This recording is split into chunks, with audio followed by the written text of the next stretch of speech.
I'm Lieutenant Governor Suzanne Crouch and the chair of the Indiana Women's Suffrage Centennial Commission.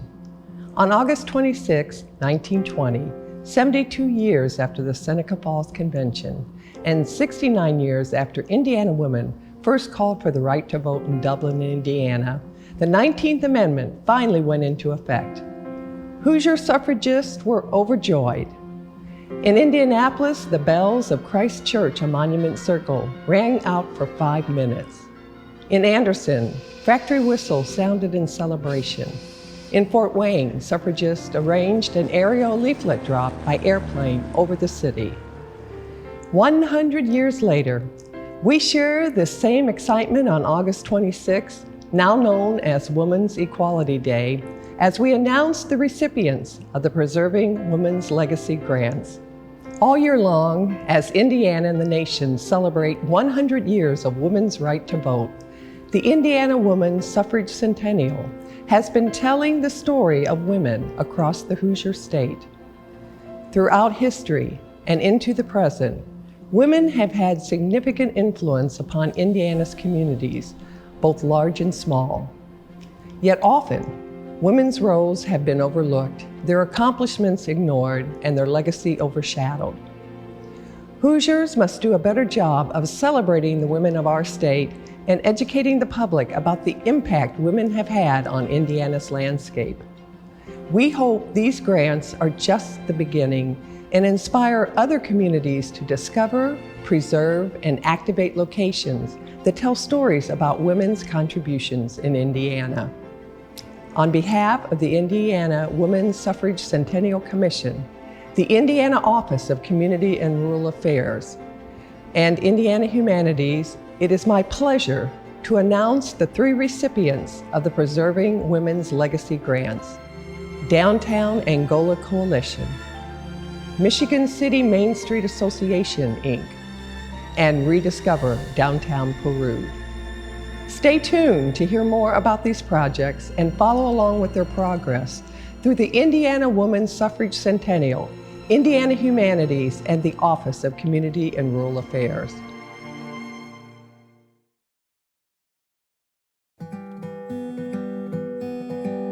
Naomi Bowman Anderson was born in Michigan City in 1843 to free African-American parents. We know that she lived here until she was 20 years old in 1863, and then in 1868 she and her family moved to Chicago. She was invited to speak at the first Women's Rights Convention that was held in Chicago. That was in 1869, and she gave a very fiery, controversial speech. It made it in newspapers across the country. From that point on, she was a public figure. We have a process here in Michigan City that we're actually required to do a call for artists, and we're going to be working very closely with the Michigan City Public Arts Committee. It could be a sculpture, a mosaic, or a mural. The artwork is going to be located at Charles Westcott Park. He was a very significant gentleman here in Michigan City who coached basketball. He was a mentor to thousands of kids here in town. We have a lot of kids programs in town, and we see being very closely involved with them. With this project, we're hoping to have it to be interactive so that when people come out there, the young people will be able to learn about what it was a struggle to get that right to vote. I contacted a librarian at Purdue Northwest in Westville, and he actually teaches an archives class, and the class coming up is going to actually work on developing the archives for this project. It's important to honor the women in Indiana who have served our communities and have been ignored and forgotten. Needless to say, even fewer African Americans, male or female, are recognized and honored. For that reason, it's important to do this.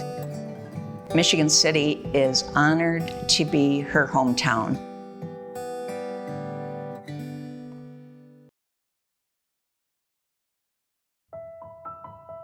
I think people that have lived here their whole lives will be shocked when they find out how important the women of Peru were in getting the right to vote. Women, of course, make up about half of the world's population, so remembering their history is remembering half of the world's history. There's a whole history here, right here in Miami County, that it seems to have been forgotten. Marie came to Peru in 1914 and almost immediately became involved with the suffrage movement. In October 1914, the Peru Franchise League was created. In 1916, she becomes the president here in Peru. In 1917, she is elected the state president. In 1921, she is elected first vice president of the National League of Women Voters. And for 2 years, Peru was where most of the printed material for the League were printed at the Peru Republican. These women were coming from everywhere, and they were being trained to go everywhere and lobby. We have identified several buildings who were directly connected to the suffrage movement. The bike trail that we are hoping to create will bring people to these buildings. We are hoping to place a statue of Marie as a child of 12 with her bicycle in front of the library, going to the library. To find out that we impacted the entire nation is pretty remarkable. And I think it's going to be impactful for young women here who don't think that they maybe have the voice that they wish they had, but they really do. I really think that if I had lived back in the time of women's suffrage movements, I would have been involved. So it's kind of cool to, 100 years later, be involved in resurrecting that. Women were not given the right to vote. The right to vote was fought for. If you fight for something, it means it has value, and you need to stop and say, why did these women fight so hard to be heard? If you don't know where you come from, how can you be sure of your footing? And how can you know where you want to go?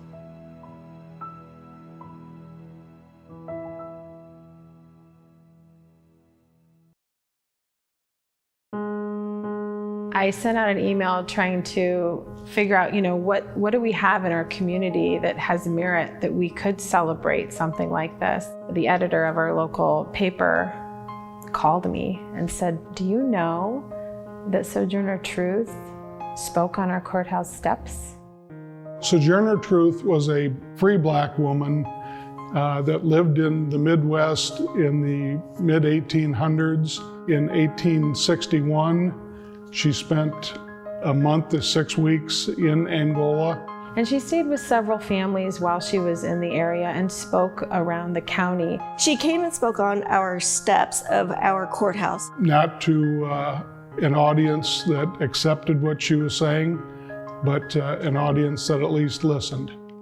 We were proud to be a little part of her history, and we want to celebrate that and have it as a permanent fixture in our community.